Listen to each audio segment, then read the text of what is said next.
Hello everyone, welcome to a session on the path to clear your CDCS exam. I am going to explain the contents covered in the self-study material chapter wise. So come, let's move on. Chapter 1 covers the history and uses of LC. This traces evidence that LC existed in ancient Egypt and Babylon civilization itself, but only in the 18th and 19th centuries that the term letter of credit or documentary credits became widely used and recognized. In olden days, merchants exploring new markets had to take overseas travels to find new market. For that purpose, banks in the Western world introduced traveler's letter of credit, which indicates maximum amount that could be drawn with that traveler's letter of credit and also some expiry date. This helps clients to avoid the risk of carrying huge money which could be lost or stolen. Banks they usually send a formal letter in advance to the travel addressed to the correspondent bank. So they will be ready. This cover letter will request the correspondent or agent to provide the client with any necessary assistance. They will mention that the client is an important client for them, so they request to honor or to pay using the traveler's letter of credit to the person who is holding. The traveler's letter of credit will assure that the issuing bank would honor the bills of exchange drawn on it for the amounts paid to the named traveler, and also they can claim any charges for their service done. The correspondent or agent will write on back of the original traveler's letter of credit with the details of amounts paid and also the date that when it has been paid. So in this scenario, the traveler will always retain the possession of the original documents. If you notice, the above mechanism clearly has the crux of the modern letters of credits which we are following now. So this traveler's letter of credit has been changed, has been evolved into documentary credits. So from 1840s, documentary credits began to serve as a means of facilitating payment for foreign trade transactions.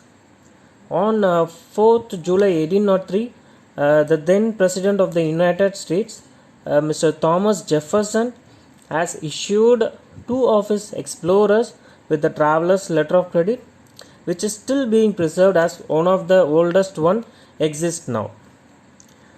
That exact wordings of the letter which is issued is mentioned in the study materials. You can refer that.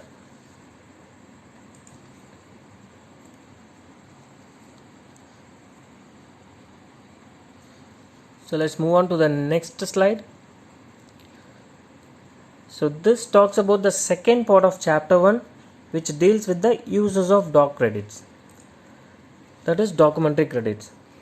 This chapter gives some reliable statistics to use LCs.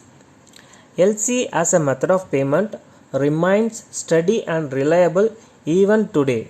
Most of the buyer and seller, they prefer this method of payment due to its stability and also safety given by it.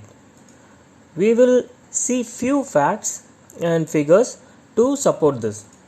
So these are all some numbers which is given in the study material. So this might be repetitive if you see the book. Still, I just want to cover it so that let's not miss these things in the examination point of view. I would suggest better you go through all these figures again and again. Maybe these things are relevant or irrelevant, it doesn't matter, but for examination point of view, do not miss these things. Come, let's move on.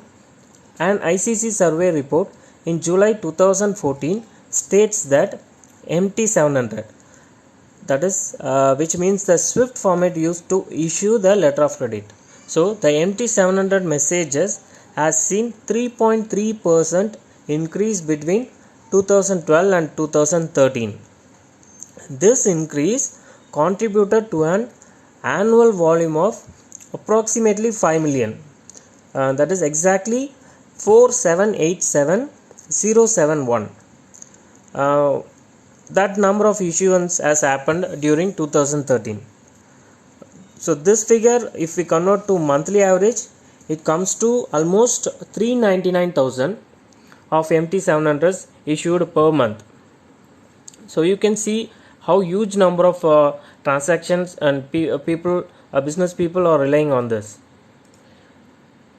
And the Asia Pacific region contributes to almost 70% of the market as per ICC report in 2014. When it comes to Asia Pacific, so not surprisingly, the Chinese renminbi is now the second most used currency, which is chasing the USD. The average value of documentary credit issued in 2013 was USD 653,000. So this is a 6% increase on the 2012 figure. So these figures are very surprising. So you can know why we are all learning about the CDCS, and more importance is given to letter of credits as a method of payment. To the continuation, we will continue. LCs can be used for all type of goods or being shipped or even services, and also for performance.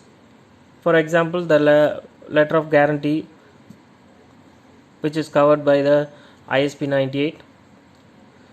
Now, most of the trade happens for the goods category like consumables, clothing, and also food commodities like rice, wheat, sugar, and also other commodities like steel, coal, etc.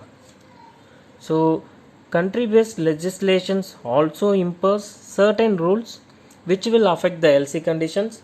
So we need to take care while doing LC as a method of payment. These LCs are even used by many assembly industries, like they import goods in batches. So this will help them receive the parts in kits to assemble to a finished goods. For example, TV assembling, fridges, automobile vehicles, etc.